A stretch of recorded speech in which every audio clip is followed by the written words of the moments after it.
I want to say just a few words on this story involving the comedian Steve Coogan, because I think there's a number of interesting talking points around this one.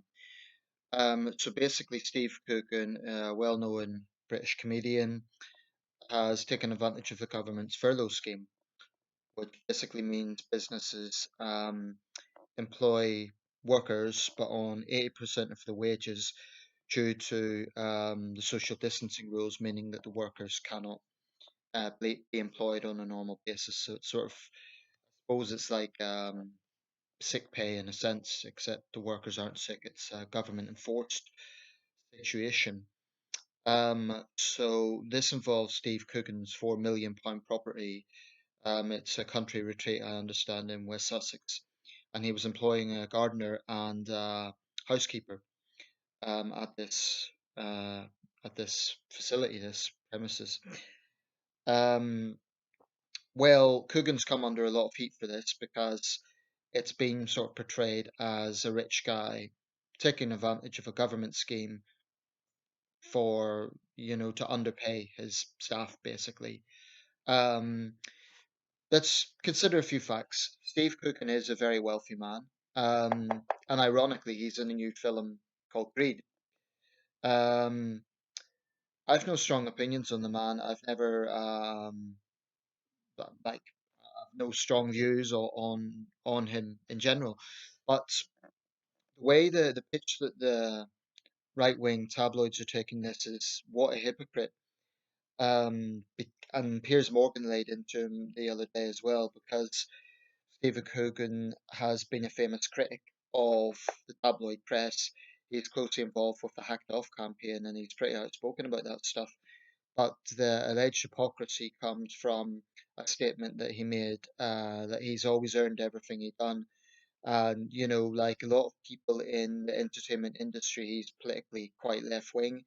Um, and so the charge of hypocrisy comes from, I guess, being a champagne socialist would be the that's the sort of narrative that the right wing tabloids are putting out there. Now, it's hard to argue against that perception because it does look like exploiting his workers who are said to be gutted that they can't continue to work there. This is using taxpayers' money to pay them only 50% of the wages. Steve Coogan could personally pay them. I mean, his net worth is I despise the term this person is worth this amount. I think it's a very odious term, but his net worth is estimated to be about 10 million. So he's a very wealthy man. Um, Having said that, Steve Coogan's agent or his office has hit back saying that the only reason they're focusing on him is a kind of vendetta because he's been pretty outspoken on the hacking situation, i.e., the News of the World hacking scandal 9 years ago, and he's been very vocally critical of the way the press have conducted themselves since then. Honestly, I think there's a bit of truth on both sides. I think Coogan is probably being a bit hypocritical and he probably is exploiting the scheme, which is can't really be justified. He's a wealthy man; he can afford to pay those workers himself. So it does look bad when someone who is very wealthy is taking advantage of a scheme in that sort of way, which taxpayers are funding. On the other hand, I mean, the Sun was claiming that it's nonsense to suggest that they're only criticizing him for that reason because he's been critical of them. Come on, they need to be honest with themselves. They love nothing more than to point out the left wing hypocrisy. I mean, Piers Morgan was really laying into him. And okay, he might be a hypocrite, but I think it's dishonest for the tabloids, the right wing tabloids, to say that the fact he has been a vocal critic of phone hacking and their behaviour over the years is totally, irrelevant to this. I do think that they've been waiting for this sort of opportunity to just say, oh, look, let's find some dirt on him so we could point out his hypocrisy. So I think it's a bit of both, to be honest. I mean, he's not the only celebrity who's taken an active role and hacked off. Hugh Grant has also been prominent in that, and I'm very sympathetic to the campaign. I think the way the tabloids behave is odious, and I don't think that much has changed since the hacking scandal. Um, Incidentally, Piers Morgan was implicated in that. He's always played his innocence, but it, I suspect that Piers Morgan probably has a few skeletons in his closet regarding phone hacking. And again, he lashes out at left wing celebrities for their hypocrisy, but Piers Morgan is famous for, interrupting guests, not letting people get a. He's basically, I'd be tempted to say that Piers Morgan is Britain's most famous shock jock. Um, he's a man who revels in confrontation. And today he announced that he was banning all cabinet ministers who defended Dominic Cummings. Now, this is one of those situations where I dislike Morgan's arrogance, but I sort of applaud that move because I'm also irked off by the hypocrisy of Dominic Cummings and his apologists. It's pathetic the way government ministers have been lining up to defend him, um, from Dominic Raab to Rishi Sunak, Grant Shapps.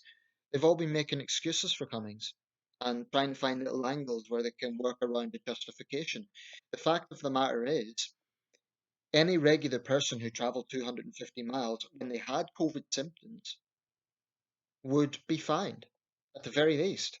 It's irrefutable. J.K. Rowling has criticised Cummings as well for his hypocrisy.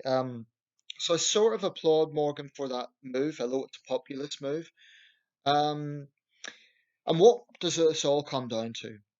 So you have the left, you have the right, you have politicians, you have media people. Um, Hypocrisy can be found all around, and I think now more than ever, those in a position of power and prominence need to be very, very careful how they come across to the public, whether it be wealthy actors taking advantage of the furlough scheme, whether it be politicians or their advisors breaking their own regulations. I think people in the public eye need to be very, very wary that how they behave will be picked up because it all sends out a message of one role for them and another for everyone else. And just to reiterate, I also include those journalists who were doorstepping Dominic Cummings. They're also being hypocrites. So, the hypocrisy can be found all around. They're hypocrites because they're not observing social distancing, but they're wanting to throw questions at him for breaking his own regulations. I happen to think that Cummings should face a lot of heat. I'm not a fan of doorstepping.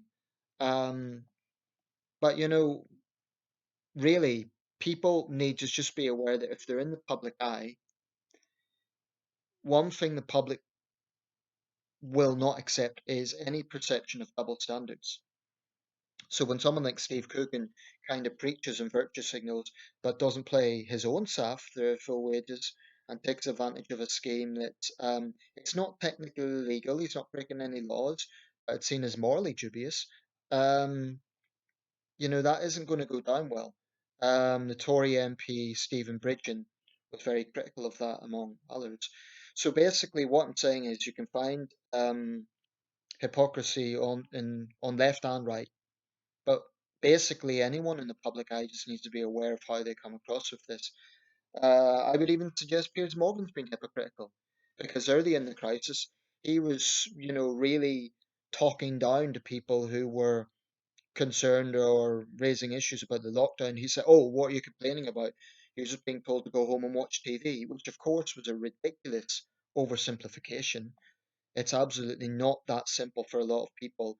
My personal situation is not that stressful. But look, I'm not living in a tower block with three young children. So I think that was pretty odious for Morgan to come out with that. But this is a man who just revels in being confrontational. But maybe this move is not a bad one of sort of not having any government ministers on his show unless they publicly denounce Cummings, or at least don't publicly support him. And this is just a classic case of towing the party line. But we're not talking about a matter of government policy. We're talking about a senior government figure, not an elected politician, but a senior figure within the very, very core of government, being exposed for breaking his own regulations. And I say his own regulations because you can be absolutely sure that Dominic Cummings will have had a central role in drafting these. I don't think anything happens in his government without Dominic Cummings having a say. Um, so really, hypocrisy could be found all round, and all these people just need to be aware of how they're coming across. Um, because the rest of us have to observe, this is a great national test. We've had 36,000 deaths. It's our biggest national, let's just say it, it's our biggest national tragedy since the war, in some ways. So, how prominent people behave at this time will be recorded by history, and they need to be aware of that. And if Johnson clings on to supporting Dominic Cummings because he values him as an advisor, I think he's sort of banking on the fact that, well, there won't be a general election for 4 years. People will forget this. I hope people don't forget it because the double standard of one rule for the people and another rule for those in power is staggering. It's very, very infuriating, actually. Um, my parents live in Scotland. My father's not that well. If I went to Scotland, I would get a fine. So I just think it's government's failure to understand that perception of double standards is ridiculous. To not even be able to recognize why the public would be angry. And to those who are saying it's some sort of left wing media plot, well, I wouldn't call Piers Morgan left wing, particularly. He's pretty populist, and he can sometimes be fairly right wing. So, to just dismiss this as some sort of left wing plot, there's been plenty of critics from the right. I've seen right wing journalists criticize Cummings today. So, no, I don't accept that logic. And as for his personal family circumstances, I'm sure they were stressful, but it's no different than what a lot of other people in this country are going through.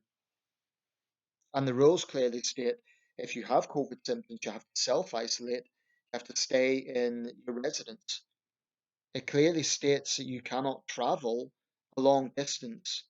It doesn't matter if Cummings was going to go to another house from his family. The point is, on that journey, he would have stopped at a service station, especially if he had a young child, thus potentially infecting more people. Those are the facts.